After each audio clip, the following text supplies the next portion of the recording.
আসুন দেখি কি হচ্ছে এই মাফাক পৃথিবীতে। সবাইকে হ্যালো। আজ আমরা ভারতীয় ইতিহাসের সবচেয়ে ভয়ঙ্কর এবং উত্তেজনাপূর্ণ সত্যিকার অপরাধের ঘটনাগুলির একটি উন্মোচন করতে যাচ্ছি। বিশ্বজুড়ে অনেক কুখ্যাত সিরিয়াল কিলার রয়েছে যারা ভয়ঙ্কর কাজ করেছে, তবে খুব কম লোকই এর নিছক সন্ত্রাস এবং হীনতার সাথে মেলে। এই গল্প শুধু নৃশংস হত্যাকাণ্ডের নয়, এটি 1960 এর দশকে বোম্বে শহরের উপর একটি ছায়া পড়েছিল, এমন একটি ছায়া যে শহরটি যা কখনোই ঘুমায় না, স্থবির হয়ে পড়েছিল। আজকের ভিডিওতে আমরা একজন পাগল সিরিয়াল কিলার সম্পর্কে কথা বলবো যে শুধুমাত্র পুরুষ এবং মহিলাদের টার্গেট করেনি, এমনকি বুকের দুধ খাওয়ানো শিশুদেরও রেহাই দেয়নি। তার নাম উচ্চারণ করলেই মুম্বাইয়ের বাসিন্দাদের শিরায় রক্ত জমাট বেঁধে যাবে, রমন রাঘব। গল্পটি শুরু হয় 1968 সালের জুলাই মাসে। এটি ছিল বোম্বে শহরের আলোড়নপূর্ণ শহরের মতো একটি সন্ধ্যা। রাস্তাগুলি প্রাণবন্ত ছিল, বিক্রেতারা, শিশুরা খেলাধুলা করে এবং পরিবারগুলি একদিনের কাজ শেষে বাড়ি ফিরছিল। কিন্তু বরিভালির কাছে পয়সার এলাকার ছায়ামো গলিগুলিতে একটি আবিষ্কার করা হয়েছিল যা শহরের শান্তকে ভেঙে দেবে। বোম্বের পুলিশকে একটি নৃশংস হত্যাকাণ্ডের বিষয়ে সতর্ক করা হয়েছিল। একজন ব্যক্তির মৃতদেহ একটি চুপড়ির বাইরে পড়েছিল, তার মাথা একটি শক্ত লোহার রড দিয়ে ভেঙে দেওয়া হয়েছিল। তার মুখ সবে চেনা যাচ্ছিল। ঝুপড়ির ভিতরে থাকা মহিলাটি হতবাক হয়ে ভিজে একটি শিশুকে জড়িয়ে ধরেন কারণ তিনি বাইরের রক্তাক্ত দেহের দিকে তাকিয়েছিলেন। তার সাক্ষ্য সন্ত্রাস দ্বারা ঝাপসা, সামান্য সাহায্য ছিল। অন্ধকার তার চোখ থেকে হত্যাকারীকে রক্ষা করেছিল। পুলিশ সম্ভাব্য পারিবারিক বিরোধ বা ব্যক্তিগত শত্রুতা হিসাবে মামলাটি দায়ের করেছে। এটি কেবল শুরু ছিল তা না জানে। তদন্ত যখন থমকে যাচ্ছিল, ঠিক তখনই কয়েক কিলোমিটার দূরে মালাদে একই রকম একটি খুনের ঘটনা ঘটেছে। একই ধরনের অস্ত্র দিয়ে এক ব্যক্তিকে খুন করা হয়েছে। কোন সুস্পষ্ট উদ্দেশ্য ছিল না, শুধু একটি ভয়ঙ্কর নীরবতা যা শহর জুড়ে পড়তে শুরু করেছিল। তারপর সেই রাত এলো যা প্রতিটি মুম্বাইবাসীর স্বপ্নকে তাড়া করবে। এক বৃষ্টির রাতে ওয়েস্টার্ন এক্সপ্রেস হাইওয়েতে তিনজনের একটি যুবক পরিবার, একজন স্বামী, স্ত্রী এবং তাদের 2 মাস বয়সী শিশু, তাদের ঘুমের মধ্যে খুন করা হয়েছে। পুলিশ অপরাধের দৃশ্যে আগত একটি ভয়ঙ্কর দৃশ্যের সাথে স্বাগত জানানো হয়েছিল। শিশুটি তার মায়ের পাশে শুয়েছিল, তাদের উভয় মাথায় নির্মমভাবে পিষ্ট হয়েছিল। পুলিশ এখন বুঝতে পেরেছে যে এগুলো বিচ্ছিন্ন ঘটনা নয়, একটা প্যাটার্ন বের হতে লাগলো। যে অস্ত্র ব্যবহার করা হয়েছে, আক্রমণের পদ্ধতি, যারা ঘুমন্ত অবস্থায় তাদের মাথায় আঘাত করেছে, একজন বিভ্রান্ত ব্যক্তিকে নির্দেশ করেছে, একজন সিরিয়াল কিলার। শহর আতঙ্কে নিমজ্জিত।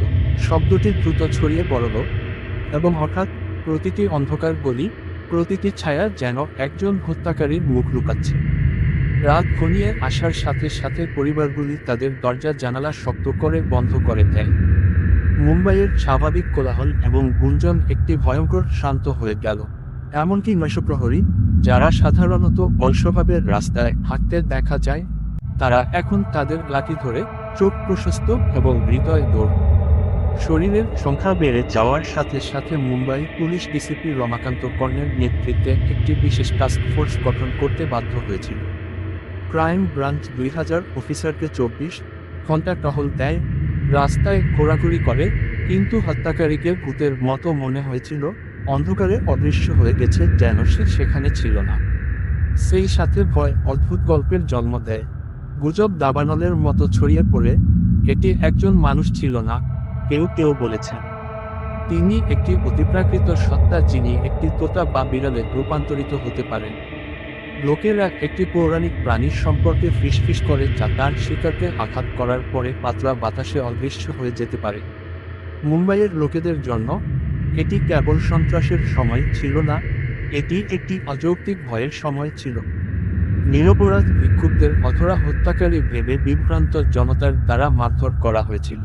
প্রতিবেশীরা একে অপরকে বিশ্বাস করা বন্ধ করে দিয়েছে এবং মুম্বাইয়ের মতো জনবহুল শহরে বিচ্ছিন্নতার দম বন্ধ হয়ে আসছে। ডিসিপি কার্নেল দল লিড খুঁজে পেতে সংগ্রাম করেছে, কিন্তু তারপরে 1965-66 সালের একটি পুরানো ঘটনা প্রকাশ পায় বোম্বের উপকণ্ঠে। একই ধরনের হত্যাকাণ্ডের একটি সিরিজ। তখনকার হত্যাকাণ্ডগুলো হতদরিদ্র বস্তিবাসীদেরও টার্গেট করেছিল। প্যাটার্নটি বিরক্তিকরভাবে পরিচিত ছিল। ইন্সপেক্টর ভাকাটার কার্লের দলের অংশ একজন লোককে স্মরণ করেছিলেন যাকে তারা একবার এই অপরাধের জন্য সন্দেহ করেছিল, রমন রাঘব। অন্ধকার ইতিহাসের একজন গ্রিফটার, রাঘব আগের হত্যাকাণ্ডের দৃশ্যের কাছাকাছি ঘুরে বেড়াতে গিয়ে ধরা পড়েছিল এবং তাকে সংক্ষিপ্তভাবে আটক করা হয়েছিল।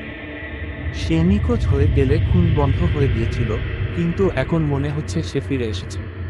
পুলিশ রাঘবের পুরানো সহযোগীদের এবং যেখানে তাকে দেখা গিয়েছিল সেগুলির সন্ধান করেছিল।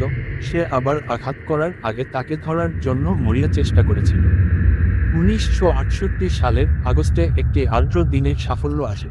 অ্যালেক্স ফেলো নামে একজন তীক্ষ্ণ দৃষ্টিসম্পন্ন ইন্সপেক্টর বাইকুল্লা বাজারের কাছে টহল দিচ্ছিলেন যখন তিনি একটি ভিজে যাওয়া শার্ট এবং খাঁটি হাফ প্যান্ট পরা একজন লোককে দেখেন, কাছাকাছি বৃষ্টি না হওয়া সত্ত্বেও। তিনি একটি ভেজা ছাতা ধরে রেখেছিলেন, একটি বিস্তারিত যা ফেলোর সন্দেহ জাগিয়েছিল। সাবধানে এগিয়ে গিয়ে ফেলো লক্ষ্য করলেন লোকটির শার্টে রক্তের দাগ। তার নাম জিজ্ঞাসা করা হলে লোকটি শান্তভাবে উত্তর দেয়, সিন্ডি ডাল। উপনামটি রমন রাঘবের পরিচিত ছদ্মনামগুলির একটির সাথে মিলেছে। এটি সংক্ষিপ্ত জিজ্ঞাসাবাদের পর ফেলোর কোনো সন্দেহ ছিল না, তিনি মুম্বাই জুড়ে সন্ত্রাস ছড়ানোর জন্য দায়ী ব্যক্তিকে ধরেছিলেন। খবর দাবানলের মতো ছড়িয়ে পড়ে। পুলিশ স্টেশনগুলির বাইরে ভিড় জড়ো হয়েছিল এবং মুম্বাই পুলিশকে হিরো হিসাবে সমাদৃত করা হয়েছিল। কিন্তু আসল চ্যালেঞ্জ সামনে ছিল, রমন রাঘবকে স্বীকার করা। রাঘব কয়েকদিন ধরে থানায় চুপচাপ বসে রইল, একটা কোথাও বলতে রাজি হলো না। অফিসাররা সব কিছু করার চেষ্টা করেছিল, কিন্তু সে সাড়া দেয়নি। এটি ততক্ষণ পর্যন্ত হয়নি যতক্ষণ না তারা তাকে জিজ্ঞাসা করেছিল যে সে এমন কিছু চায় কিনা যা তিনি শেষ পর্যন্ত বলেছিলেন। মুরগি, তিনি স্পষ্টভাবে বললেন।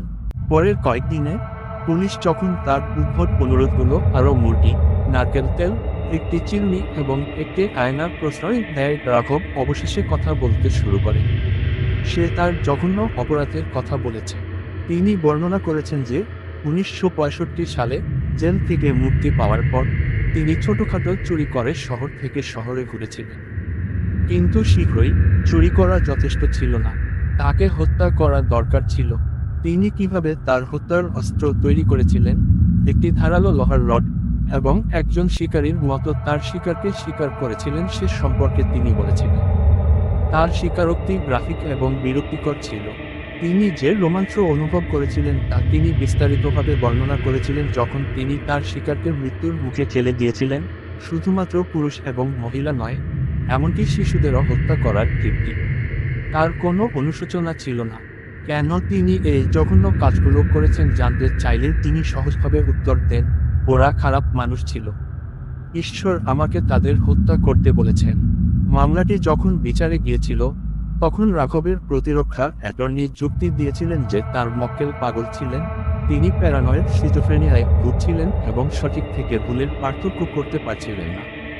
আদালত প্রাথমিকভাবে তাকে মৃত্যুদণ্ড দিয়েছিল, কিন্তু মানসিক মূল্যায়নে তার মানসিক অসুস্থতা নিশ্চিত হওয়ার পর হাইকোর্ট পরে তা কমিয়ে যাবজ্জীবন কারাদণ্ড দেয়। রমন রাঘব তার বাকি জীবন কারাগারের পিছনে কাটিয়েছেন, কিন্তু তার অপরাধের উত্তরাধিকার কয়েক দশক ধরে মুম্বাইকে তাড়িত করেছে। আজও অনেকে তাকে রাতের ছায়া হিসাবে স্মরণ করে, একটি অশুভ শক্তি যা একসময় শহরটিকে সন্ত্রাসের কবলে রেখেছিল। এটি ছিল ভারতের সবচেয়ে ভয়ঙ্কর সিরিয়াল কিলারদের একজনের গল্প, রমন রাঘব। তার সন্ত্রাসের রাজত্ব হয়তো 50 বছর আগে শেষ হয়ে গেছে, কিন্তু তিনি যে ভয়ের জন্ম দিয়েছিলেন তা এখনও সেই অন্ধকার সময়ের মধ্য দিয়ে বসবাসকারীদের স্মৃতিতে রয়ে গেছে। আপনি যদি এই গল্পটি উপভোগ করেন এবং বিশ্বজুড়ে আরও মজার গল্প শুনতে চান, তাহলে ভিডিওটি লাইক করতে ভুলবেন না, চ্যানেলটি সাবস্ক্রাইবও করুন এবং আমাদের সর্বশেষ গল্পগুলির সাথে আপডেট থাকতে বেল আইকনে চাপ দিন। আপনি যদি আমাদের কভার করতে চান অন্য কোন ক্ষেত্রে থাকলে মন্তব্যে আমাদের জানান।